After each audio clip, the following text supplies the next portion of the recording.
Be interviewing him, Brian Beagle, and camera woman is Kristen Scanlon. Okay, when did you first join the Air Force? That was 1961, out of Pennsylvania. Were you drafted? No, I signed up. Okay. What was it like in basic training? Basic training down in Lackland Air Force Base in Texas. Went in February, which was a good move. It wasn't all that hot down in San Antonio, but already you had lizards crawling out of cracks in the ground down there. And it was fun. Had to learn how to take care of your things. You had to learn how to clean out a toilet with your toothbrush. Not the same one you use, fortunately. And things like obstacle courses and calisthenics and drills and ceremonies. So kept you busy. Did you go to technical school afterwards? Not technical. Went to undergraduate navigator training school for 9 months in Waco, Texas. Did you do anything after that? After that, went for radar intercept officer training school again at Waco, Texas. That was a 6-month program leading to hopefully flying in the backseat of a F-101 Voodoo, but we all went instead to riding the bus, flying Super Connies in California. In California, what base were you stationed at? McClellan Air Force Base, just outside of Sacramento. And what did you do out of there? Part of the 552nd Airborne Early Warning and Control Wing, 965th Squadron. We flew the Super Constellation, which was the predecessor to the current AWACS. Big search radar strung underneath, height finder radar like a shark fin on the top. And we patrolled the West Coast looking for incoming traffic, specifically traffic that should not be there. Did you ever find any traffic that shouldn't have been there? No, not really. No Russian bombers or whatever. Okay. Shortly after you enlisted, Vietnam came up? Sure did. And you were assigned to go, or did you volunteer? Okay, well, that was an interesting story. One day I was called into the operations officer's office, and he asked me a simple little question, and Lieutenant Beagle, any reason you can't go to Vietnam? And I guess I couldn't think fast enough, so I got to go. It was probably my own fault some way. I was a combat-ready navigator, but probably wouldn't have gone, except I also filled a spot as a administrative services officer for the squadron, and they needed one for the task force, and they could get two people for the weight and cost of having one person over there. And this task force, is this the Big Eye Task Force? Yeah. Big Eye Joint Chiefs of Staff Task Force went over with Super Connies, and we even got there a little before SAC, the Strategic Air Command. And how'd you get placed in that task force? Well, they elected, we took 5 aircraft, and I think it was about 7 air crews over, plus a bunch of maintenance people, and I was combat ready, and I also could fill this position of an admin officer, and it ended up filling the position of an admin clerk that they also didn't bother to send over, so it was my extra duties that probably got me there. And all you basically did on this task force was just search the skies for unwanted traffic? Okay, we operated, we had a main operating base on Taiwan, or Formosa, depending what you want to call it, where we did a lot of the repairs, and the Super Connie was a big aircraft, so they didn't want a lot of them over in country in Vietnam, taking up space where they could land choppers and fighter aircraft and the like. So we would migrate over to Vietnam, fly a series of missions where we would go up to the Gulf of Tonkin and monitor and control the Rolling Thunder missions against the North. Rolling Thunder? Rolling Thunder, yeah, was the code name for the missions that were largely F-105s on bombing runs in targets in North Vietnam, and we'd kind of control where they were going, and we'd keep the eyes open for any type of MiG activity that might try to intercept them. Did any MiG activity occur? Not very much. If they stayed on the ground, we left them alone. If they came up, they were likely to be history. We did get what we thought was a Chinese MiG coming off of Hainan Island once toward us, but we never engaged, so we couldn't confirm that. So you weren't ever shot at over in Vietnam? We may have taken a little bit of ground fire. We had an engine come out when we were low level in country, but again, maybe it was ground fire, maybe it wasn't. Did you notice that you got hit while you were still in the cockpit, or did you just get out and say, "Oh, there's a big hole there"? No, we put a jug or a piston right through the cowling on one of the engines, and of course all your lights go on immediately for that engine, and you shut it down, feather it, and you come back in on 3. Okay. So you weren't in any dogfights at all? No, none of the good stuff, no fun stuff. Ah, okay.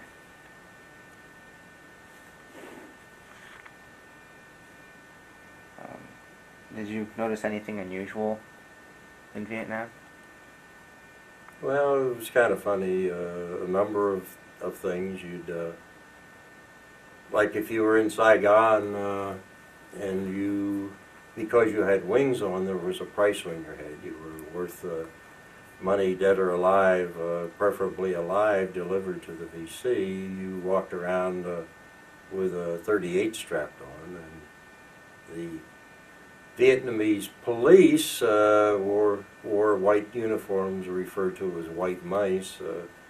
They oftentimes would come up and try to bum ammunition from you, whether they were put out on the streets without ammunition or had sold their ammunition to the other side. Hard to say. 3 o'clock in the morning, there'd be lots of little kids out on the street gathering bugs. And they weren't gathering bugs for pets. That was part of their food supply. I assume they knew which ones were good and which ones were not so good. Okay. So what would you do when you were off duty? Were you allowed to leave base, or?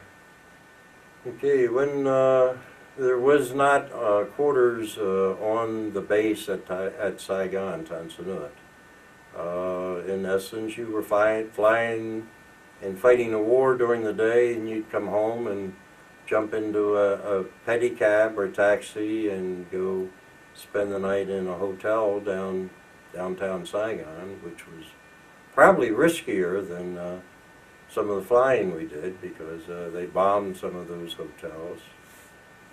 You'd go to a restaurant, you'd sit in the back with your back against the wall watching the door to see if somebody was going to toss a grenade into the room with you.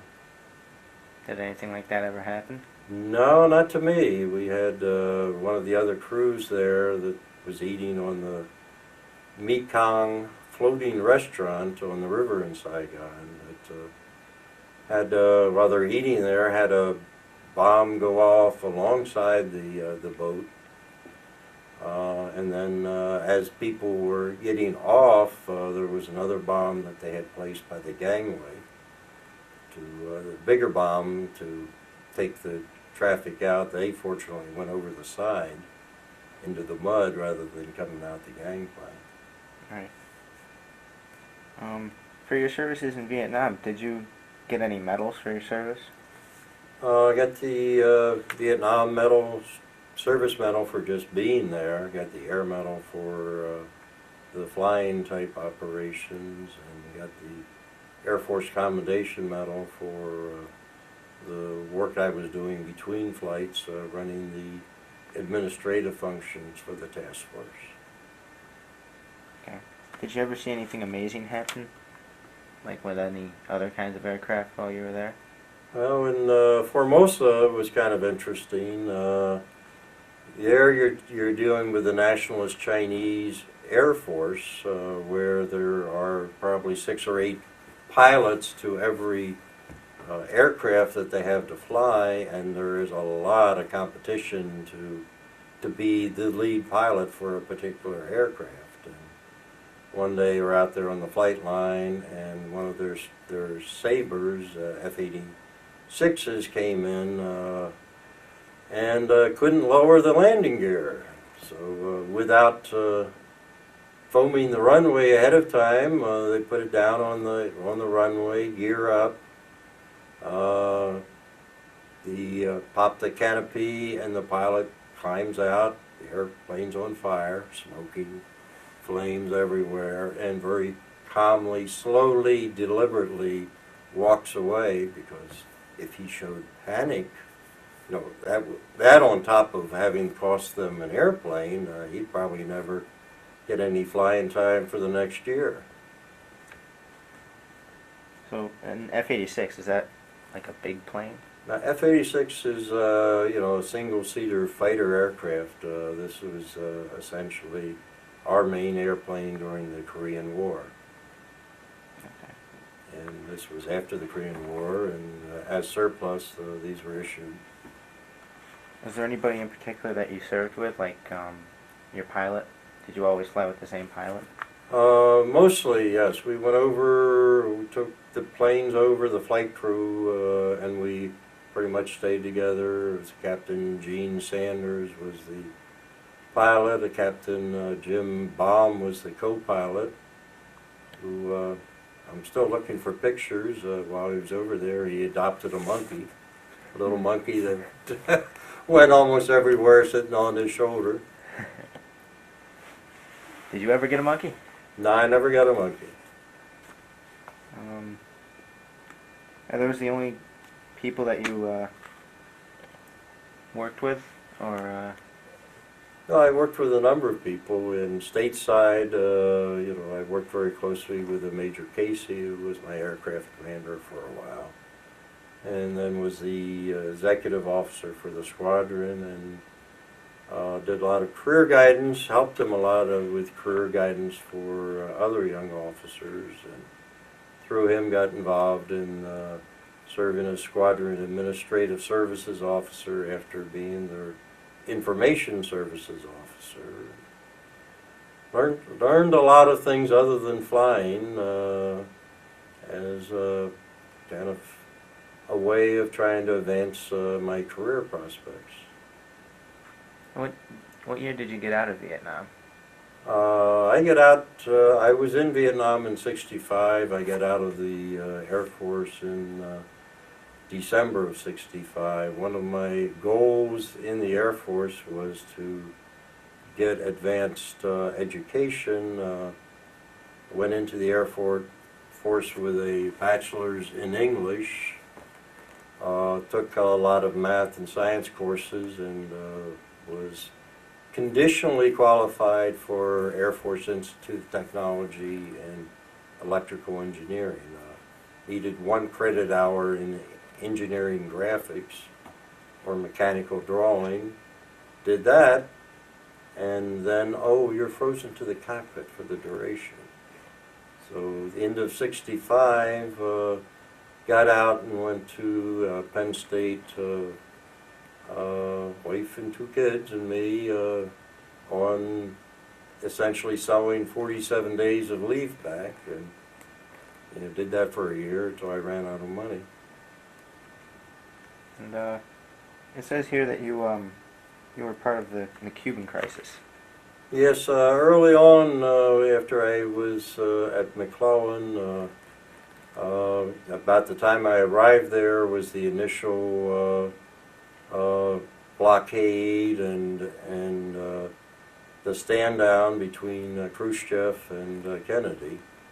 And the way we kept track of what was going on in Cuba was via U-2 overflights, flying up to 60,000 feet or whatever. And our group went down there operating out of Orlando McCoy Air Force Base, again with the super constellations flying out over the Gulf and in that particular area, watching, tracking where the U-2 was, keeping our eyes open for MiG traffic or launch of surface-to-air missiles, try to make sure that they came back safely, and of course with the photographs to see if the work on the missile sites was continuing or had been aborted.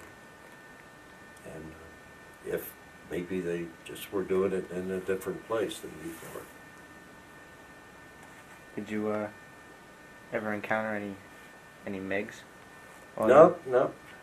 Which was good because other than having some friendly aircraft in the area, the best we could do would be popping over wing hatch and sticking M16 out, which was not too effective if the MiG had launched on you, 4,000 yards behind you. Right.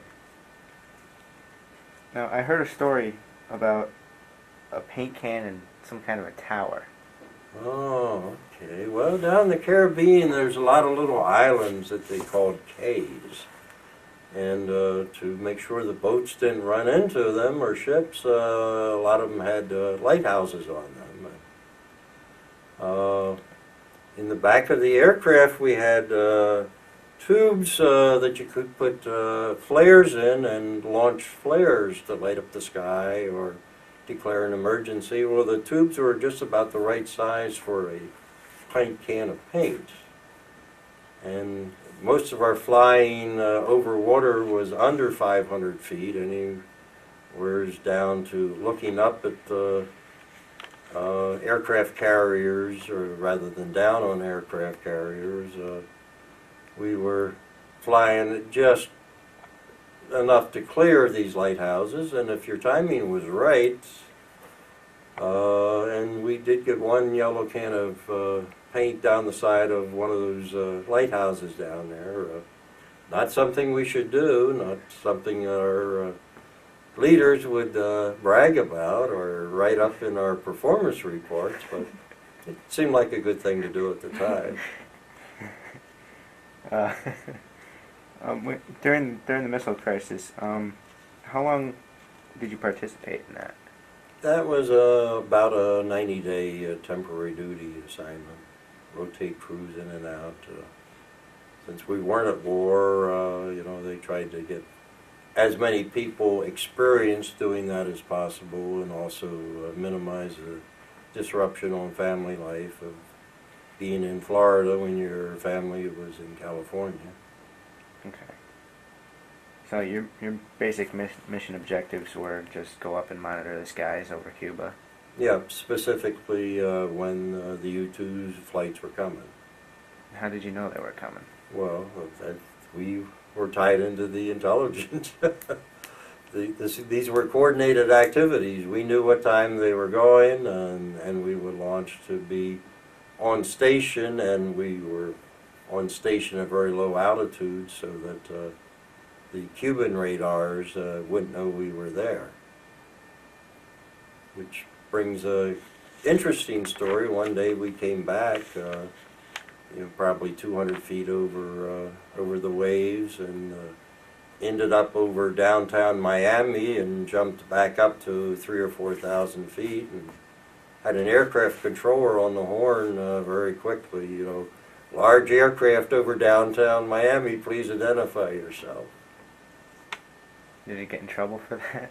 No, they told us later that probably wasn't the greatest idea to do that, but nobody got court-martialed or reamed badly on it. So what was it like to possibly be flying one of the first Air Defense Command? Well, it was kind of crazy because Air Defense Command is notoriously a stateside assignment. You're here to protect the continental U.S., but we had a unique capability, and of course you see that in AWACS now, which is all over the world, monitoring aircraft and controlling aircraft. But back then we were a relatively unique capability that could monitor aircraft, was used during the Mercury shots. During re-entry, our radars could track the capsules where ground-based radars couldn't. So in any case, when we were going to start flying missions across the north of North Vietnam without air traffic control and combat radar sites positioned on the ground in Vietnam, we were the solution. So figuring I'd probably always be stateside till I got reassigned, ended up flying what may have been the first air defense combat mission ever, and doing it 8 to 10,000 miles away from the U.S. So that's pretty unique. Kind of, claim to fame. Yeah. We even got there before the B-52s. Did you ever witness a bombing? No. No. No, we were out there over water, down 200 feet. We couldn't see too far away. Okay. We did see some Russian trawlers keeping track on, so I think the North Vietnamese may have known when we were going out on station, which may have clued them in when to expect some of the bombing runs. Right. So what did you do after you got out of the military? Afterwards, I went to Penn State for a year, working on a master's in physics. Then came to Rome with HRB Singer, which was headquartered in State College, Pennsylvania, and started working, doing project work for Rome Air Development Center, which was interesting. Tied into the Air Force. Within a year, on 2 of their projects, I was back at Eglin Air Force Base, running an evaluation on a self-contained night attack aircraft where they took a C-123 provider transport and turned it into a high-tech bomber with forward-looking infrared, low light level television, and multi-mode radar sensors to try to find activity along the Ho Chi Minh Trail under 3 levels of jungle canopy, which was always a challenge. It says here that you traveled to Alaska after that earthquake. Yes, one of the things when you didn't have a war going, special missions would go up. One time took a C-54 up to Elmendorf in Anchorage, Alaska, about 3 days after the earthquake.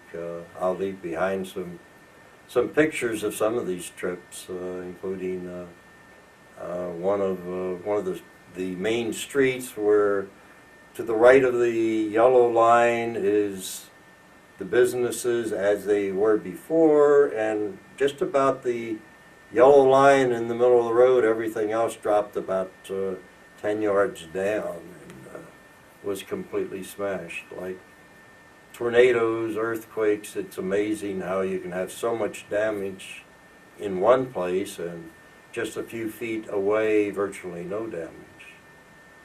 Another time, shortly before I got out, they needed somebody to ferry an aircraft to Hawaii.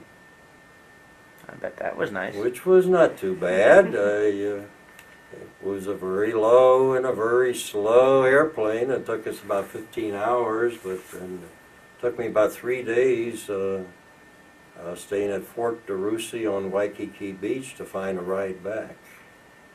I bet you didn't mind the wait. I didn't mind that. The only other time I got to Hawaii was going to Vietnam and coming back, so this time was much better. So after college, what did you do? Worked for HRB Singer, with Rome Air Development Center. Early 70s, a lot of that work went away as after the riots in Watts, we started funding guns and butter social programs and cut back on R&D substantially.